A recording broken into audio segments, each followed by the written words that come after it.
ಅತ್ಯಂತ ಸಂವಿಧಾನಿಕ ಹುದ್ದೆ. ಭಾರತ ಸರ್ವೋಚ್ಚ ನ್ಯಾಯಾಲಯ ಅಂದರೆ ಅದು ಅತ್ಯಂತ ಸಂವಿಧಾನಿಕ ಹುದ್ದೆ. ಸೊ ಈ ಹುದ್ದೆಯನ್ನು ಒಬ್ಬ ದಲಿತ ಸಮುದಾಯಕ್ಕೆ ಸೇರ್ತಕ್ಕಂಥ ಮಾನ್ಯ BR ಗವಾಯಿ ಸಾಹೇಬರು ಅಲಂಕರಿಸಿದ್ದಾರೆ. ಅಲಂಕರಿಸಿ ಕೂಡ ಕೆಲವು ಮಹತ್ವದ ತೀರ್ಪುಗಳನ್ನು ಕೊಟ್ಟಿದ್ದಾರೆ. ದುರಂತ ಏನು ಅಂದರೆ, ಈ ಗವಾಯಿ ಸಾಹೇಬರಿಗೆ RSS 100ನೇ ದಿನಕ್ಕೆ ಅವ್ರನ್ನ ಕರೀತಾರೆ. 100ನೇ ದಿನಕ್ಕೆ ನೀವು ನಮ್ಮ ಗೆಸ್ಟಾಗಿ ಬರ್ರಿ ಅಂತ ಹೇಳಿ ಕರೀತಾರೆ. ಕರೆದಾಗ ಗವಾಯಿ ಸಾಹೇಬರು ಅವರು ಮೂಲತಃ ಬೌದ್ಧ ಅನುಯಾಯಿಗಳವರು. ಅವ್ರ ಅಪ್ಪನ ಕಾಲದಲ್ಲೂ ಕೂಡ ಬೌದ್ಧ ಅನುಯಾಯಿಗಳು. ಸೊ ಅವರು ಕೂಡ ಬೌದ್ಧ ಅನುಯಾಯಿಗಳು, ಜೊತೆಗೆ ಅಂಬೇಡ್ಕರ ಅನುಯಾಯಿಗಳು. ಅದನ್ನು ಅವರು ಭಾಳ ಸ್ಪಷ್ಟವಾಗಿ ಹೇಳ್ತಾರೆ. ನಾನು ಬೌದ್ಧ ಅನುಯಾಯಿ ಇದ್ದೇನೆ, ಜೊತೆ ಅಂಬೇಡ್ಕರ್ ಸಿದ್ಧಾಂತ, ನಾವು ಅಂಬೇಡ್ಕರ್ ಅನುಯಾಯಿಗಳು, ನಾವು ನಮ್ಮ ಇದಕ್ಕೂ ನಿಮ್ಮ ಇದಕ್ಕೂ ಬರಲ್ಲ, ನಾನು ಅಲ್ಲಿ ಬರಲ್ಲ ಅಂತ ಹೇಳಿ ಸ್ಪಷ್ಟ ನಿರಾಕರಿಸ್ತಾರೆ. ಎರಡನೇದಾಗಿ ಅವರು ಇನ್ನೊಂದು ಕಾಲ್ ಮಾಡ್ತಾರೆ. ಗವಾಯಿ ಸಾಹೇಬರು ತಾಯಿ ಇದ್ದಾರೆ, ಕಮಲಮ್ಮ ತಾಯಿ ಅಂತೇಳಿ, ಅವರನ್ನು ಅವ್ರ ಗಮನಕ್ಕೆ ಬರ್ದೇ ಅವ್ರ ಹೆಸರು ಬಿಟ್ಟಾಗ್ಬಿಡ್ತಾರೆ ಕಾರ್ಯಕ್ರಮದಲ್ಲಿ. ಈ ಕಮಲಮ್ಮ ತಾಯಿಯ ಅಧ್ಯಕ್ಷತೆಯಲ್ಲೇ ನಮ್ಮದು ನಡೀತೆ ಅಂತೇಳಿ. ಆದರೆ ಕಮಲಮ್ಮ ತಾಯಿಯ 2 ಜನ ಮಕ್ಕಳು, ಒಬ್ಬರು BR ಗವಾಯಿ, ಇನ್ನೊಬ್ಬರು ರಾಜಕಾರಣಿಯವರು. ಅವ್ರು ಹೇಳ್ತಾರೆ, ಇಲ್ಲಮ್ಮ ವ್ಯವಹಾರನೇ ಬೇರೆ, ಸಿದ್ಧಾಂತ ನೀವು ಆ ಕರೆಕ್ಟ್ ಹೋಗಿ ಅಂತೇಳಿ. ಆ ಅಮ್ಮನಿಗೆ ಸ್ವಲ್ಪ ಏನು ದೊಡ್ಡ ಮಗ ಬರಬೇಕಾ ಚಿಕ್ಕ ಮಗ ಬರಬೇಕಂತ ಒಂದು ಸಮಸ್ಯೆ ಆದಾಗ ಅವರು ತನ್ನ ಗಂಡನ ಪರಿಸ್ಥಿತಿ ಅರ್ಥ ಮಾಡ್ಕೊಳ್ತಾರೆ, ತನ್ನ ಗಂಡನ ಹಿನ್ನೆಲೆಯನ್ನು. ನನ್ನ ಗಂಡ ಕೂಡ ಬೌದ್ಧ ಅನುಯಾಯಿ, ಅಂಬೇಡ್ಕರ್ ಅನುಯಾಯಿ. ಸೊ ನಾನು ಕೂಡ ಹಂಗಿರೋದ್ರಿಂದ ಅವರು ಒಂದು ಮರಡಿನ ಪತ್ರ ಬರೀತಾರೆ. ಏನು ಪತ್ರ? ನಾನು ಬೌದ್ಧ ಅನುಯಾಯಿಗಳಿದ್ದೇವೆ, ನಾವು ಅಂಬೇಡ್ಕರ್ ಪಾಲಿಸ್ಕೊಂಡಿದ್ದೇವೆ, ನಾವು ಆ ಕಾರಣಕ್ಕೆ ನಾವು ನಿಮ್ಮ ಕಾರ್ಯಕ್ರಮಕ್ಕೆ ಬರಲ್ಲ ಅಂತೇಳಿ ಇದು ಮಾಡ್ಬಿಡ್ತಾರೆ. ಸೊ ಸ್ವಲ್ಪ ಇದು ಅವ್ರಿಗೆಲ್ಲ ಒಂದು ಕಡೆ ತಲೆ ಕೆಟ್ಟೋಗ್ಬಿಡ್ತು. ಒಬ್ಬ ದಲಿತ ಅತ್ಯಂತ ನಿಷ್ಕೃಷ್ಟ ಜಾತಿಯವರು ನಮ್ಮ ಆಹ್ವಾನವನ್ನು ತಿರಸ್ಕರಿಸ್ತಾರೆ ಅಥವಾ ನಮ್ಮ ಆಹ್ವಾನವನ್ನು ತಳ್ಳಾಕ್ತಾರೆ ಅಂತಕ್ಕಂಥ ಮನಸ್ಥಿತಿಯನ್ನು ಬಂದಿರೋ ಕಾಣಿಸ್ತೆ ಅವರಿಗೆ. ಬಂದಾಗ ಒಂದು ಪ್ಲಾನ್ ಮಾಡಿದ್ದಾರೆ ಬಹುಶಃ ಅಂತ ನಮ್ಮ ಒಂದು ಸಮುದಾಯದ ಭಾವನೆ ಅದು. ಯಾಕಂದರೆ 75 ವರ್ಷಗಳಲ್ಲಿ ಬೇಕಾದಷ್ಟು ತೀರ್ಪು ಬಂದಾವೆ. ಅಷ್ಟು ತೀರ್ಪು ಬಂದರೂ ಕೂಡ ಯಾವನು ಕೂಡ ಒಂದು ಶೂ ಉಪನ್ಯಾಸ ಮಾಡಿಲ್ಲ ಅಥವಾ ಶೂ ಬಿಚ್ಚ ಎತ್ತನ್ನು ಕೂಡ ಮಾಡಿಲ್ಲ. ಆದರೆ ನಮ್ಮ ದಲಿತ ಒಬ್ಬರು ಜಡ್ಜ್ ಇದ್ದಾರೆ ಅಂತಂದು ಈತ ಒಬ್ಬ ಮನುವಾದಿ, ಮೂಲಭೂತ ಮನುವಾದಿ ಶೂ ಬಿಚ್ತಾರೆ ಅಂದರೆ ಈ ದೇಶದ ದುರಂತ ಹಂಗಿದೆ. ಯಾಕಂದರೆ ಈ ದೇಶ ಸರಿಯಾಗಲ್ಲ. ನಂತರದಲ್ಲಿ ಮತ್ತೆ ನಾವು ಹಿಂದೂಗಳು ಅಂತ ಹೇಳ್ತಾರೆ. ಯಾರು ಹಿಂದೂಗಳು ಇದರಲ್ಲಿ? ಶೂಯಿಂದ ಒಡೆಯ ಹಿಂದೂಗಳು ಅಥವಾ ಶೂಯಿಂದ ಒಡ್ಚಿಯ ಹಿಂದೂಗಳು? ಹಿಂದೂಗಳು ಅಂದರೆ ನಾವು ಹೇಳ್ತಾರೆ ನಮ್ಮ ಹಿಂದೂ ದೇಶ, ನಾವು ಹಿಂದೂ ಧರ್ಮ. ಯಾರಿಗೆ ಎಲ್ಲಿದೆ ಧರ್ಮ? ಇವತ್ತಿನೆಲ್ಲ ಪ್ರಶ್ನೆ ಮಾಡೋಕ್ಕಾಗಲ್ಲ. ಮತ್ತು ಅದೇ ಒಬ್ಬ ಗವಾಯಿಸರು ಭಾರತ ದೇಶದಲ್ಲೇ ಹುಟ್ಟಿ ಅವರು ಕೂಡ ಇಲ್ಲಿದ್ದಾರೆ. ಅವ್ರಿಗೆ ಇವರು ಶೂ ಹೊಡಿತಾರೆ ಬಂದರೆ ಮತ್ತು ಇಲ್ಲಿ ಹಿಂದೂಗಳು ಅಂದರೆ ಯಾರು? ಬಂಧುಗಳೇ, ಇವತ್ತು ಹಿಂದೂಗಳು ಅಂದರೆ ಬ್ರಾಹ್ಮಣರು ಬಿಟ್ಟರೆ ಲಿಂಗಾಯತರು ಅಲ್ಲ, ಒಕ್ಕಲಿಗರು ಅಲ್ಲ, ಕುರುಬರು ಅಲ್ಲ, ಮಾದ್ರು ಅಲ್ಲ, ಬಣಜರು ಅಲ್ಲ, ಬ್ರಾಹ್ಮಣರು ಮಾತ್ರ ಹಿಂದೂಗಳು. ಹಿಂದೂಗಳು ಅನ್ನೋದು ಒಂದು ಜಸ್ಟ್ ಒಂದು ಕವಚ ಅಷ್ಟೇ. ಇದು ಯಾರೋ ಉದಾಹರಣೆ ಅಲ್ಲ. ಬ್ರಾಹ್ಮಣರು ರಕ್ಷಣೆಗೆ ಏನೋ ಕವಚ ಬಿಟ್ಟರೆ ಬೇರೆ ಯಾರೋ ಇದಕ್ಕಲ್ಲ. ಆ ಕಾರಣಕ್ಕೆ ನಾವು ಇದನ್ನು ಭಾಳ ನೋವಾಗುತ್ತೆ, ಭಾಳ ಇದನ್ನು ಖಂಡಿಸ್ತೇವೆ ಘಟನೆಯನ್ನು. ಇಂಥ ಒಂದು ಹಿನ್ನೆಲೆ ಇಟ್ಕೊಂಡು ಆ ರಾಕೇಶ್ ಕಿಶೋರ್ ಅಂತಕ್ಕಂಥ ಒಬ್ಬ ವಕೀಲನನ್ನು ಭಾರತ ಸರ್ಕಾರವೇ ಸೋಮಾಟಿ ಕೆಲಸಕ್ಕೆ ಬಂಧಿಸಬೇಕು. ನೋಡ್ರಿ, ನಮ್ಮ ಗವಾಯಿ ಸಾಹೇಬರು ಎಷ್ಟು ಬುದ್ಧರು ಅಂದರೆ ಅವರು ನಿಜಕ್ಕೂ ಬುದ್ಧರೇ ಅವರು. ಅಂಥ ಒಂದು ಘಟನೆಗಳಲ್ಲಿ ಕೂಡ ಆತನ ಮೇಲೆ ಕೇಸ್ ಹಾಕ್ಬೇಡ್ರಿ, ಆತನ ಮುಟ್ಮಾಡ್ರಿ ಅಂತ ಓಪನ್ ಕೋರ್ಟ್ನಾಗ ಹೇಳ್ತಾರೆ. ಅಂಥ ತಾಕತ್ತು ಈ ದೇಶದಲ್ಲಿ ಯಾರಿಗೂ ಬರಲ್ಲ. ಯಾಕಂದರೆ ಅದು ಬರೋದೇ ಈ ಬೌದ್ಧ ವಂಶಸ್ಥರಿಗೆ ಅಥವಾ ಅಂಬೇಡ್ಕರ್ ವಂಶಸ್ಥರಿಗೆ ಬಿಟ್ಟರೆ ಬೇರೆ ಯಾರಿಗೂ ಬರಲ್ಲ. ಅದಕ್ಕೆ ಬಂಧುಗಳೇ, ಇವತ್ತು ನಾವು ಈ ಘಟನೆಯನ್ನು ಖಂಡಿಸೋದ್ರ ಮುಖಾಂತರ ಕಿಶೋರ್ ಅಂತಕ್ಕಂಥ ಒಬ್ಬ ಲಾಯರನ್ನು ಸರ್ಕಾರನೇ ಸೋಮವಾರ ಕೆಲಸಕ್ಕೆ ಬಂಧಿಸಿ ಅದನ್ನು ಜೈಲಿಗೆ ಕಟ್ಟಬೇಕು ಅಂತ ಹೇಳಿ ನಾವು ಈ ಮುಖಾಂತರ ಮನೆಯನ್ನು ಕೊಡ್ತಾ ಇದ್ದೇವೆ. ಕೊಡೋ ಕಾರ್ಯಕ್ರಮದಲ್ಲಿ ಹಮ್ಮಿಕೊಂಡಿದ್ದೇವೆ. ಇದಕ್ಕೆ ನಮ್ಮ ಸಂಸ್ಥೆಯ ಪರಿಚಯ. ಜೈ ಭೀಮ್, ಜೈ ಭಾರತ್. ಏನಿವತ್ತು ರಾಕೇಶ್ ಕಿಶೋರ್ ಅನ್ನೋ ಒಬ್ಬ ಭ್ರಷ್ಟ ರೌಡಿ MLA ಇವತ್ತು ನಮ್ಮ BR ಗವಾಯಿ ಸಾಹೇಬ್ರ ಮೇಲೆ ದೌರ್ಜನ್ಯ ಪ್ರಕರಣವನ್ನು ದೌರ್ಜನ್ಯ ಒಂದು ಇದನ್ನ ಪ್ರಯತ್ನ ಮಾಡಿದ್ದಾನೆ. ಅವನ ಮೇಲೆ ಸುಮೋಟೋ ಕೇಸನ್ನು ಸರ್ಕಾರವೇ, ಭಾರತ ಸರ್ಕಾರವೇ ಕ್ರಮ ತಗೋಬೇಕು. ಅವನ್ನ ಕಾರ್ಯಕ್ರಮ ತಗೊಂಡು ಅವನ್ನ ಬಂಧಿಸೋ ಕೆಲಸ ಮಾಡಿ ಅವನ್ನ ಏನು ಇದನ್ನ ನಮ್ಮ ಇದರಿಂದಲೇ ಅದು ನಮ್ಮ ಸರ್ಕಾರ ನಮ್ಮ ಭಾರತದಿಂದ ನಮ್ಮನ್ನು ಓಡಿಸೋಂಥ ಕೆಲಸ ಮಾಡ್ಬೇಕಂತ ಹೇಳ್ಬಿಟ್ಟು ಈ ಸಂದರ್ಭದಲ್ಲಿ ನಾನು ಮನವಿ ಮಾಡ್ತಿದ್ದೀನಿ. ಆಮೇಲೆ ಈಗ ನಮ್ಮಲ್ಲಿ ಏನಾಗಿದೆಪ್ಪ ಅಂತ ಹೇಳಿದ್ರೆ, ಈ ಒಂದು ಉನ್ನತ ಹುದ್ದೆಗೆ ನಮ್ಮ ದಲಿತರು ಒಳ್ಳೆಯ ತಪ್ಪಂತ ಅನಿಸ್ತೈತಿ. ಯಾಕಂತಂದ್ರೆ ಈ ಮಾತು ನಾನು ಯಾಕೆ ಹೇಳ್ತಾರೆ ಅಂದ್ರೆ, ಈ ಹಿಂದೆ ಮೊನ್ನೆ ಇನ್ನು ಒಂದು 4 ದಿವಸ ಆಗೈತೆ ಅಷ್ಟೇ, 4-5 ದಿವಸ ಆಗಿರ್ಬೋದು, ಮಾರಿಕೊಪ್ಪದಲ್ಲಿ ನಮ್ಮ ದಲಿತ ಒಬ್ಬ ಕೃಷ್ಣಪ್ಪ ಅನ್ನೋರು ಮುಜರಾಯಿ ದೇವಸ್ಥಾನದ ಅಧಿಕಾರಿಗಳಾಗಿದ್ದಾರೆ, ಅಧಿಕಾರಿಗಳಾಗಿ ಇಲ್ಲಿ ಬಂದಿದ್ದಾರೆ. ಅವ್ರ ಮೇಲೆ ಇಲ್ಲವಲ್ಲ ಸಲ್ಲದವಲ್ಲ ಆಪಾದನೆಯನ್ನು ಹೊರಿಸಿ ಈಗ ಏನು ಬಾಳಮ್ಮ ದೇವಿಯ ಪೂಜಾರಿ ಮಲ್ಲಿಕಾರ್ಜುನನನ್ನು ಅವನು ಅಲ್ಲಿ ಸಿಬ್ಬಂದಿಗಳ ಅಕೌಂಟ್ ಪುಸ್ತಕಗಳ ಇಸ್ಕೊಂಡು ಹೋಗಿ 7 ಲಕ್ಷ ರೂಪಾಯಿನ ದುಡ್ಡನ್ನು ಡ್ರಾ ಮಾಡಿ ಅವರಿಗೆ ದುಡ್ಡನ್ನು ವಾಪಸ್ ಕೊಡದನೆಯ ಅದನ್ನ ಬರೀ 7 ರೂಪಾಯಿ ಪಾಸ್ ಪುಸ್ತಕ ಅಂತೇಳಿ ತಿದ್ದುಪಡಿ ಮಾಡಿ ಆ ಒಂದು ಆಪಾದನೆಯನ್ನು ನಮ್ಮ ಕೃಷ್ಣಪ್ಪನ ಮೇಲೆ ಹಾಕಿ ಇವತ್ತು ಅಲ್ಲಿ ಆ ಮುಜರಾಯಿ ದೇವಸ್ಥಾನದಿಂದ ಅದು ಅಧಿಕಾರಿಗಳಿಗೆ ಬೇಡ ಅಂತ ಹೇಳ್ಬಿಟ್ಟು ತೆಗೆದುಹಾಕಿರೋದು ಇದು ದೊಡ್ಡ ಖಂಡನೀಯ. ದಯವಿಟ್ಟು ಅದನ್ನು ಖಂಡಿಸ್ತೀವಿ. ದಯವಿಟ್ಟು ಮರು ಪರಿಶೀಲನೆ ಮಾಡಿ ಅವರಿಗೆ ಮತ್ತು ಆ ದೇವಸ್ಥಾನದಲ್ಲಿ ಕಾರ್ಯನಿರ್ವಹಿಸಲಿಕ್ಕೆ ಅವಕಾಶ ಕೊಡಬೇಕು. ಇಲ್ಲವಾದರೆ ನಾವು ಅವರಿಗೆ ಒಂದು 15 ದಿವಸ ನಾವು ಟೈಮ್ ಕೊಡ್ತೀವಿ ಸಂಬಂಧಪಟ್ಟ ಅಧಿಕಾರಿಗಳಿಗೆ.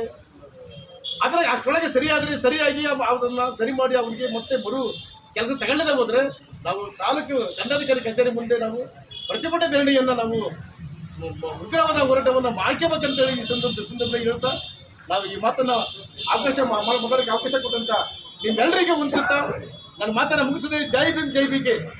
ಪ್ರತಿಭಟನಾ ಕಾರ್ಯಕ್ರಮದಲ್ಲಿ ಪಾಲ್ಗೊಂಡಿರುವ ನನ್ನ ಒಡನಾಡಿಗಳೇ ಸ್ನೇಹಿತರೆ, ಭಾರತದ ಇತಿಹಾಸ ನೋಡುವ ಕಾಲಘಟ್ಟದಲ್ಲಿ ನಾವು ಮಹಾತ್ಮ ಗಾಂಧಿ ಹತ್ಯೆಯನ್ನು ನೋಡ್ತೀವಿ. ಮಹಾತ್ಮ ಗಾಂಧಿ ಹತ್ಯೆಯನ್ನ ಮಾಡಿದ್ದು ನಾಥುರಾಮ್ ಗೂಡ್ಸೆ ಅಂತ ನಾವೆಲ್ಲ ಅಂದ್ಕೊಂಡಿದ್ದೇವೆ. ಆದರೆ ಗೂಡ್ಸೆ ಹಿಂದಿರುವ ಒಂದು ಕುತಂತ್ರದ ಶಕ್ತಿ ಇತ್ತಲ್ಲ, ಅದು RSS ಅನ್ನೋದನ್ನ ಈ ದೇಶದಲ್ಲಿ ಬಟಾಬೈದಾಗಿದೆ. ಬಾಬಾ ಸಾಹೇಬರು ಒಂದು ಮಾತು ಹೇಳ್ತಾರೆ, ಸಂವಿಧಾನ ಎಷ್ಟೇ ಬಲಿಷ್ಠವಾಗಿದ್ರು ಅದು ಅನುಷ್ಠಾನ ಮಾಡೋರು ಬಲಹೀನರಾಗಿದ್ದರೆ ಸಂವಿಧಾನ ವಿಫಲ ಆಗುತ್ತೆ, ಅಥವಾ ಸಂವಿಧಾನ ಎಷ್ಟೇ ಬಲಹೀನವಾಗಿದ್ರು ಅದು ಅನುಷ್ಠಾನ ಮಾಡೋದು ಸ್ಟ್ರಾಂಗ್ ಆಗಿದ್ರು ಸಂವಿಧಾನ ಸಕ್ಸಸ್ ಆಗುತ್ತೆ. ಅದನ್ನ ಈ ದೇಶದಲ್ಲಿ ಬಾಬಾ ಸಾಹೇಬ್ರು ಅವತ್ತು ಹೇಳಿದ್ರು, ಇವತ್ತು ನಾವೆಲ್ಲ ಅನುಭವಿಸ್ತಾ ಇದ್ದೇವೆ. ಈ ಕೇಂದ್ರದಲ್ಲಿರುವಂತಹ ಸರ್ಕಾರಕ್ಕೆ ಈ ಸಂವಿಧಾನವನ್ನು ವೀಕ್ ಮಾಡೋದ್ರಿರೋ ಆಸಕ್ತಿ, ಸಂವಿಧಾನ ಸ್ಟ್ರಾಂಗ್ ಮಾಡೋದ್ರಲ್ಲಿ ಇಲ್ಲ ಅನ್ನೋದು ಈ ಘಟನೆ ಬಹಳ ತಾಜಾವಾದ ಉದಾಹರಣೆ. ಬಹುಶಃ ಸುಪ್ರೀಂ ಕೋರ್ಟ್ನ CJ ಅಥವಾ ಮುಖ್ಯ ನ್ಯಾಯಾಧೀಶರು ಅಂದ್ರೆ ಒಂದು ಸಾಂವಿಧಾನಿಕ ಒಂದು ಬಹುದೊಡ್ಡ ಹುದ್ದೆ ನನ್ನ ಪ್ರಕಾರ.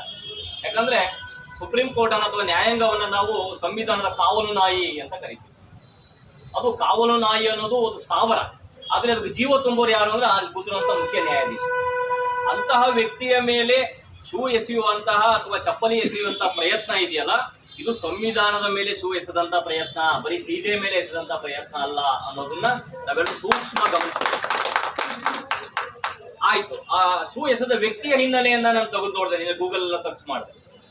ಆ ಶೂ ತೆಗೆದ ವ್ಯಕ್ತಿಯ ಹೆಸರು ಮತ್ತೆ ಅಂತ ಕೆಟ್ಟ ವ್ಯಕ್ತಿ ಹೆಸರು ನನಗೆ ಇಷ್ಟ ಇಲ್ಲ. ಆ ವ್ಯಕ್ತಿಯ ಹಿನ್ನೆಲೆ ಮತ್ತದೇ RSS ಆಗಿದೆ. ಅದೇ RSS ನ ಪ್ರಚಾರಕನಾಗಿ ಮತ್ತೆ ವಕೀಲನಾಗಿ ಕೂಡ ಕೆಲಸ ಮಾಡ್ತಿದ್ದಾನೆ.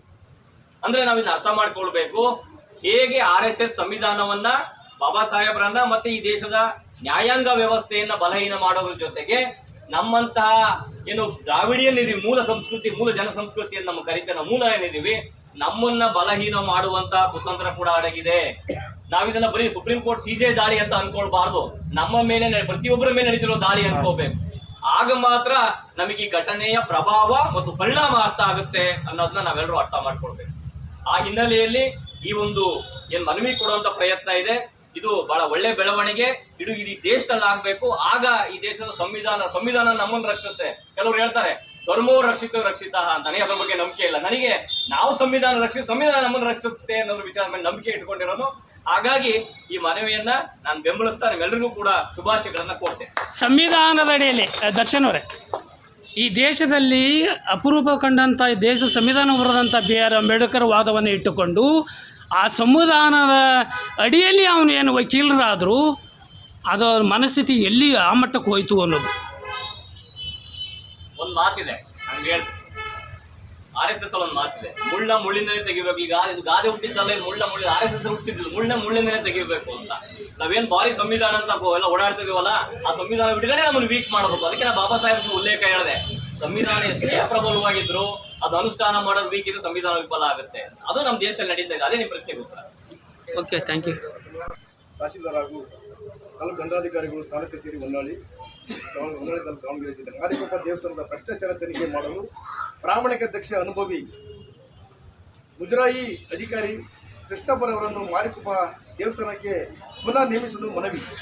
ಮಾನ್ಯರೇ, ವಿಷಯಕ್ಕೆ ಸಂಬಂಧಿಸಿದಂತೆ ಶ್ರೀಯುತ ಕೃಷ್ಣಪ್ಪನವರು ಮುಜರಾಯಿ ಇಲಾಖೆಯಲ್ಲಿ ಅತ್ಯುತ್ತಮ ದಕ್ಷ ಪ್ರಾಮಾಣಿಕ ಅಧಿಕಾರಿ ಮಾರಿಕೊಪ್ಪ ದೇವಸ್ಥಾನಕ್ಕೆ ಆಡಳಿತ ಅಧಿಕಾರಿಯಾಗಿ ನೇಮಕವಾದ ಮೇಲೆ ಅಲ್ಲಿನ ಭ್ರಷ್ಟರಿಗೆ ಸಿಂಹ ಸ್ವಪ್ನವಾದರು. ದೇವಸ್ಥಾನದ ಭ್ರಷ್ಟಾಚಾರವನ್ನು ನಿಯಂತ್ರಿಸಿ ಸುಧಾರಣೆ ಕಟ್ಟುನಿಟ್ಟಿನ ಕ್ರಮ ಕೈಗೊಂಡು ಪ್ರಸಾದ ಕೌಂಟರ್, ಅಮ್ಮನ ಕಾಣಿಕೆ ಲೆಕ್ಕ, ದೇವಸ್ಥಾನದ ಉಂಡೆ ಹಣ ಏಳಿಕೆ ಮಾಡುವಾಗ ಸಿಸಿ ಕ್ಯಾಮೆರಾ ಹೀಗೆ ಹಲವಾರು ಕ್ರಮ ಕೈಗೊಂಡರು.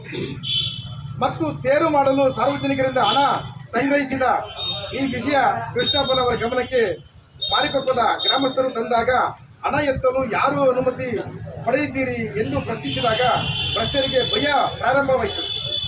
ಮತ್ತು ಕೃಷ್ಣಪ್ಪನವರು ಮಾರಿಕೊಪ್ಪ ದೇವಸ್ಥಾನಕ್ಕೆ ಆಡಳಿತ ಅಧಿಕಾರಿಯಾಗಿ ಬಂದ ಮೇಲೆ ಅಲ್ಲಿನ ಸಿಬ್ಬಂದಿಗೆ ಬಾಕಿ ವೇತನ ಬಿಡುಗಡೆ ಮಾಡಿಸಿ ಸಿಬ್ಬಂದಿ ಬ್ಯಾಂಕ್ ಖಾತೆಗೆ ಹಣ ಜಮಾ ಮಾಡಿರ್ತಾರೆ. ನಂತರ ಮಲ್ಲಿಕಪ್ಪ ಎಂಬ ವ್ಯಕ್ತಿ ಎಲ್ಲರ ಪಾಸ್ಬುಕ್ ಪಡೆದುಕೊಂಡು ಸುಮಾರು 7 ಲಕ್ಷ ಹಣ ಡ್ರಾ ಮಾಡಿಕೊಂಡಿರ್ತಾರೆ. ಫಲಾನುಭವಿಗಳಿಗೆ ಕೊಡುವುದಿಲ್ಲ. ನಂತರ ಮಲ್ಲಿಕಪ್ಪ 7 ಲಕ್ಷ ಹಣ ಬ್ಯಾಂಕಿನಿಂದ ಹಣ ಡ್ರಾ ಮಾಡಿಕೊಂಡು ಪಾಸ್ಬುಕ್ಕದಲ್ಲಿ 700 ರೂಪಾಯಿ ಎಂದು ಇದೆ ಎಂದು ತಿದ್ದುಪಡಿ ಮಾಡಿ ಈ ಕೃತ್ಯವನ್ನು ಕೃಷ್ಣಪ್ಪನವರ ತಲೆಗೆ ಕಟ್ಟಿರುತ್ತಾರೆ. ಈ ಹಿಂದೆ ಗಿಡಿಗೂರು ಆಂಜನೇಯ ಸ್ವಾಮಿ ಮುಜರಾಯಿ ದೇವಸ್ಥಾನಕ್ಕೆ ಭರಮಪ್ಪ ಎಂಬ ವಿಎಯನ್ನು ಇದ್ದು ಅವರನ್ನು ಏಕಾಏಕಿ ತೆಗೆದುಹಾಕಿರುತ್ತಾರೆ. ಹಾಗಾದರೆ ಮಾದಿಗ ಸಮರ್ಥರಲ್ಲ ಅಥವಾ ಮಾದಿಗರು ದೇವಸ್ಥಾನದ ಒಳಗಡೆ ಹೋಗಬಾರದ ಮಾದಿಗರು ಅಧಿಕಾರಿಗಳು ಆಗಬಾರದು ತಪ್ಪ ಎಂಬ ಉದ್ದೇಶದಿಂದ ಮಾದಿಗ ಸಮಾಜದ ಕೃಷ್ಣಪ್ಪನವರನ್ನು ದೇವಸ್ಥಾನದಿಂದ ಬಿಡುಗಡೆಗೊಳಿಸಿರುವುದನ್ನು ತಾಲೂಕಿನ ಸಮಸ್ತ ಮಾದಿಗ ಸಮಾಜ ಖಂಡಿಸುತ್ತದೆ. 15 ದಿವಸದ ಒಳಗೆ ಕೃಷ್ಣಪ್ಪನನ್ನು ಮರು ನೇಮಕ ಮಾಡದಿದ್ದರೆ ತಾಲೂಕು ದಂಡಾರಿ ಕಚೇರಿ ಮುಂದೆ ಪ್ರತಿಭಟನೆ ಧರಣಿ ಮಾಡಲಾಗುವುದು ಎಂದು ಸಮಿತಿಯು ಎಚ್ಚರಿಸುತ್ತದೆ. ಹಕ್ಕುತ್ತಾಯ: ಮಲ್ಲಿಕಪ್ಪ ಎಂಬುವನು ಫಲಾನುಭವಿಯ ಹಣವನ್ನು ದುರುಪಯೋಗಪಡಿಸಿಕೊಂಡು 7 ಲಕ್ಷ ಹಣವನ್ನು ಡ್ರಾ ಮಾಡಿಕೊಂಡು ಪಾಸ್ ಪುಸ್ತಕದಲ್ಲಿ 700 ರೂಪಾಯಿ ಇದೆ ಎಂದು ತಿದ್ದುಪಡಿ ಮಾಡಿರುವುದು ಈತನ ಮೇಲೆ ಕಾನೂನು ಕ್ರಮ ಜರುಗಿಸಬೇಕು. ಮುಜರಾಯಿ ಇಲಾಖೆಯ ಅನುಮತಿ ಪಡೆಯದೆ ತೇರು ಮಾಡಲು ವಂತಿಕೆ ಹಣವನ್ನು ಸಂಗ್ರಹಿಸುವವರ ಮೇಲೆ ಕಾನೂನು ಕ್ರಮ ಜರುಗಿಸಬೇಕು. RI ಮತ್ತು VA ನೇಮಕವಾದರೆ ಭ್ರಷ್ಟಾಚಾರ ಮಿತಿಮೀರಿ ಹೋಗುತ್ತದೆ. ಕೃಷ್ಣಪ್ಪ ಅವರನ್ನು ತಕ್ಷಣ ನೇಮಕ ಮಾಡಲು ಒತ್ತಾಯಿಸುತ್ತದೆ.